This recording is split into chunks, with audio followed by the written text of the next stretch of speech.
GST से जुड़े फैसले 22 सितंबर से लागू होने वाले हैं। हालांकि इसका असर अभी से देखने को मिल रहा है। कल ही रेमंड लाइफस्टाइल ने अनाउंसमेंट की है कि कंपनी 22 सितंबर से अपने कई कपड़ों की कीमतें घटाने जा रही है। लेकिन फुटवेयर कंपनी बाटा इंडिया ने अभी से ही अपने कस्टमर्स को खुशखबरी दे दी।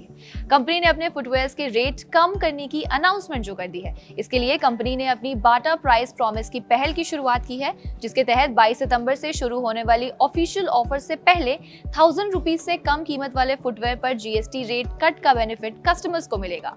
कंपनी ने एक बयान में कहा है कि इस योजना के तहत बाटा आउटलेट पर कीमतों में 7% की कमी आएगी और कंपनी इस डिफरेंस से टैक्स खरीदारों को टैक्स रिडक्शन का बेनिफिट देगी। यानी पहले बाटा इंडिया कंपनी का कोई जूता या चप्पल 800 रुपए का मिलता था, वो अब करीब 56 रुपए की कीमत कम पर मिलेगा और अब कीमत 744 रुपए हो जाएगी। बाटा इंडिया की एमडी और सीईओ गुंजन शाह का कहना है कि बाटा में उनकी प्रेफरेंस हर कस्टमर्स के लिए फैशन और कंफर्ट को आसान बनाना है। कुछ सिलेक्टेड फुटवेयर्स पर जीएसटी को सम्मानित करके वो ये इंश्योर कर रहे हैं कि फेस्टिवल्स की खरीदारी जल्दी शुरू हो, ज्यादा किफायती हो और कस्टमर्स को ज्यादा खुशी मिले। जीएसटी काउंसिल की बैठक में जूते चप्पल पर जीएसटी 12% से कम करके 5% कर दिया गया।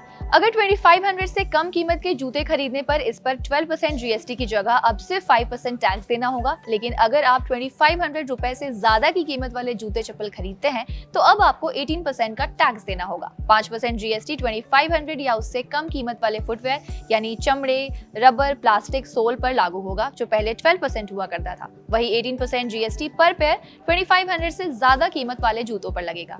आपको बता दें, पिछले कई तिमाहियों से शेयर का परफॉर्मेंस कमजोर रहा है, लेकिन जीएसटी कटौती ने बाटा के शेयरों में जान डाल दी है। जीएसटी के पॉजिटिव खबरों से स्टॉक एक सप्ताह में 1040 के स्तर से 1245 के स्तर पर पहुंच गया है। खबर आपको कैसी लगी कमेंट करके हमें जरूर बताएं और बने रहिए जागरण बिजनेस के साथ।